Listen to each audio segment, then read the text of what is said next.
Welcome to clickorlando.com and our live stream discussion about the Noor Salman trial. I'm Justin Mormouth, joined by Jason Johnson of the Lowndes Law Firm. On a Monday morning, we are digesting a 22-page motion that was filed late last night by Salman's defense team, essentially saying that they're calling for a mistrial after they say some new details reveal that Omar Mateen's father, the gunman's father at Pulse, was an FBI source and is currently under an investigation, a criminal investigation.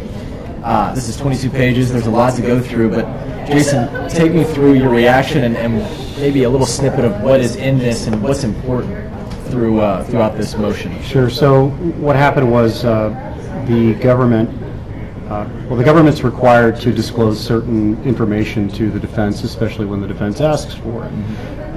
Criminal defendants under the Constitution have a number of protections. Everybody knows about your right against self-incrimination, your right to assert your Fifth Amendment privilege. There are also other rights under the Fifth Amendment and Sixth Amendment for your right to due process and your right to a fair trial. And so the defense's arguments are based largely on an email that was received after another request by the defense to disclose any information you have under what's called the Brady Rule and the Giglio Rule. The Brady Rule is from a case called Brady v. Maryland, where the Supreme Court said if the prosecution has evidence that is exculpatory, meaning it could prove the innocence of the defendant, the government has an obligation to turn that information over to the defense. The entire idea is that the defendant has a right to due process, and part of that due process is if there's information the government has that could prove my innocence, I have a right to receive it.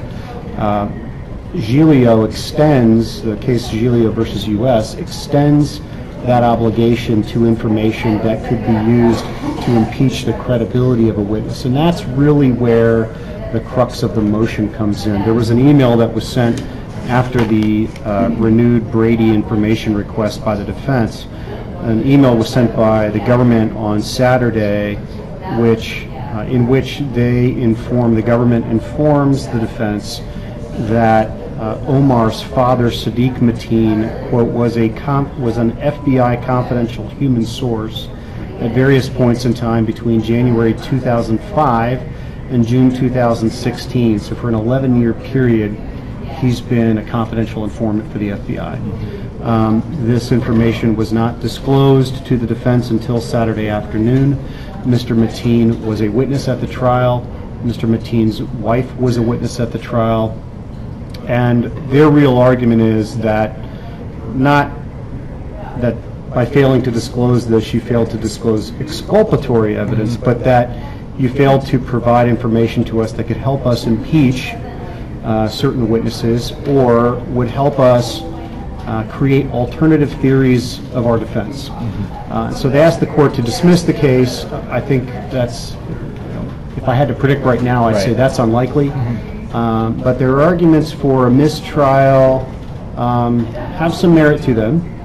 I think the government's responses to this is going to be, look, the fact that Sadiq Mateen could have also been aiding and abetting Omar Mateen is separate and distinct from whether Ms. Salman was aiding and abetting Mr. Mateen. There is a statement in that email that says Mr. Mateen is still under FBI investigation. He's not been informed that there's an FBI investigation against him.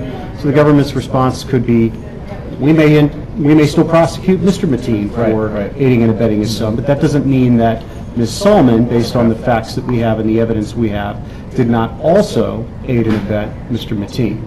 But the defense's argument is going to be, that may be true, but the fact that you didn't disclose to us that he's been a confidential informant undermines our ability to create an alternative theory of the defense and also to cross-examine certain government witnesses in different manners that could have raised reasonable doubt in the minds of the jury. And so the court's analysis into this is going to have to be, was this material? Is the fact a material fact in the case? And the case law says that the evidence has to show that there's a reasonable likelihood that the jury could have reached a different decision had the information been disclosed earlier. It's hard to say what the court will do on this motion. I think it's unlikely that there's a dismissal of the case, but given the court's uneasiness earlier with the government still making the case that they had cased Pulse when they knew that it didn't happen, the court was bothered by that last week. Right.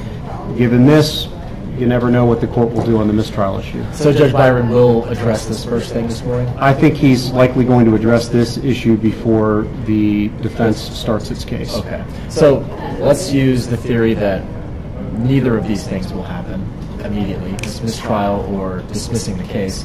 How will the defense then act in your eyes as they continue to move through this process? Well, I think if the court simply denies the motion, I think we're going to see, the defense has already said they've got probably 8 to 10 witnesses.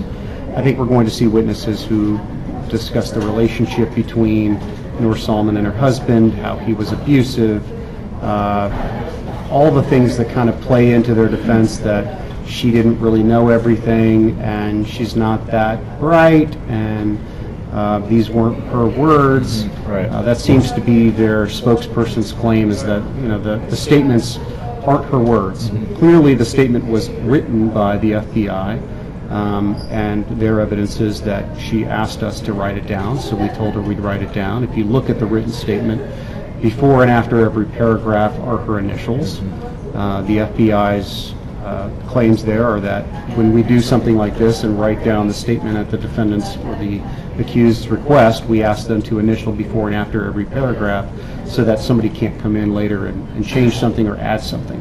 But there are also handwritten statements at the ends of those written statements that at least purport to be Noor Salman's handwriting, so I don't know how they get around that. So it kind of boils down to the jury, in the jury's eyes, whether or not they believe that that confession is Noor Salman's, or they believe the evidence that the government presented and that what the defense is saying is that these surveillance images showing in the pings from the cell phones show that Noor Salman was not involved in the casing of Pulse. That's what the cell phone pings reveal. So you either believe that, or you believe the statement in which she said that yes, they cased Pulse. Is that what it boils down to in your eyes? For the jury? Well, I think what it definitely boils down to for the jury is how believable they think the written statements are. Right. If they find those to be accurate, and they could, the jury has the right to determine what the facts are. They could say, hey, we understand that this part about where she says we cased Pulse was incorrect, but they could still believe the rest of it. Mm-hmm. And if they believe the rest of it, then I think she's likely going to be convicted. But remember that all the court's concerns about her casing Pulse and that the government knew this, all of that discussion was heard outside the presence of the jury. Right. The jury doesn't know about this motion. Right. They won't be in court when the court decides this motion. So as far as they know, some procedural issue is going to happen. They're not going to be brought into the courtroom. Things will be delayed a little bit. But they don't know everything that's going on outside. Right. As someone that has been involved in trials, and what do you make of a false confession expert? They will probably call one of those. Yes. The defense will. Yes. How will they go and try to disprove this piece of evidence, this written statement by the FBI alleging that Noor Salman had anything to do with this? Well, they've already made a big point, and they keep hammering this issue that you didn't record this. You didn't audio record it. You didn't video record it. Why didn't you record it? Everybody's got a camera on them at all times these days. There was a room set up at the FBI offices for videotaping. Why didn't this happen? They've hammered on that, but I think what they're going to try to do with the false confession expert is say that somebody with an IQ of Ms. Salman's, somebody with her educational level, somebody who's in a situation where she finds out that her husband has committed an act like this under lengthy questioning, can be persuaded to write something down or sign something just to get out of the situation. And that allegation has meant a lot. That, look, I just said whatever they wanted because I was tired of this happening and I wanted to get it over with. I think that would be an easier sell to the jury if her handwritten statements weren't at the end of this where she says, I'm sorry, I lied. I wish I could go back and tell the police. That's more problematic for the defense than simply saying, well, she signed this confession under some duress.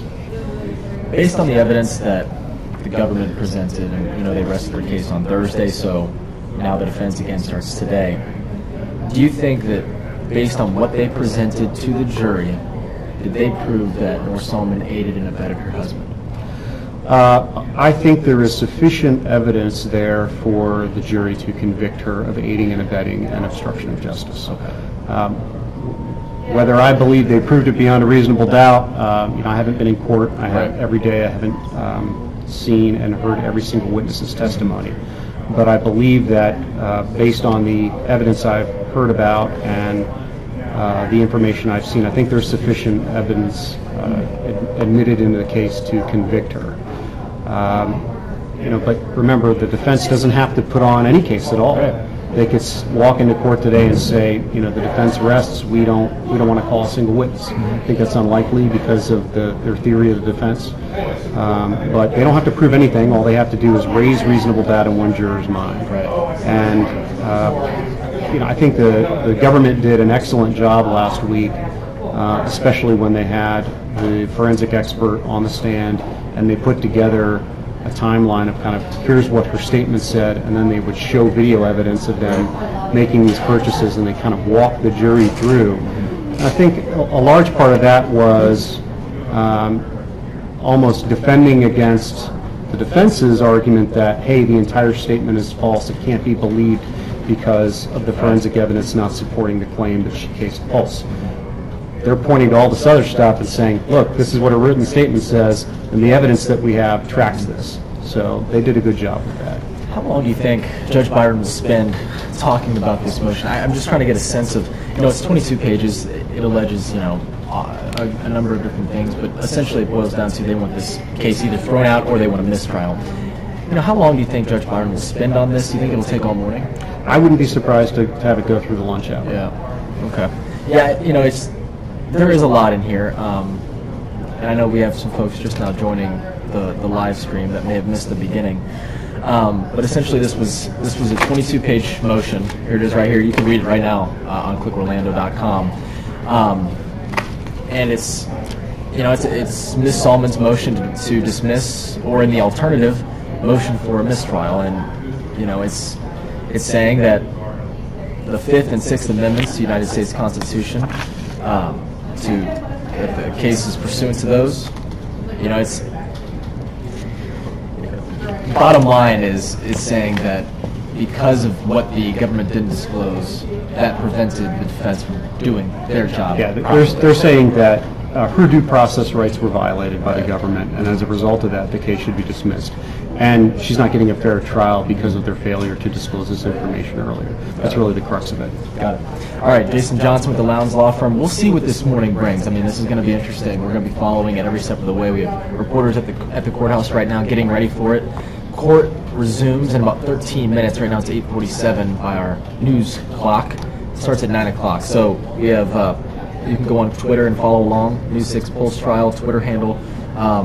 Reporters will be in there going over, and we'll see what the judge decides. This is going to be interesting. You say that, maybe there's not a case for to dismiss, but there might be a case for mistrial in this. They make the case for dismissal. I think that case is fairly weak. Okay. But I think there are arguments that, hey, we could have created an alternative theory of defense, or we could have cross-examined some of these witnesses differently and undermined their credibility. Has some merit to it, so we'll see what the judge thinks. We will see. All right, Jason Johnson, thank you so much. We'll see you back here at 12:30 for another live stream discussion. Take care.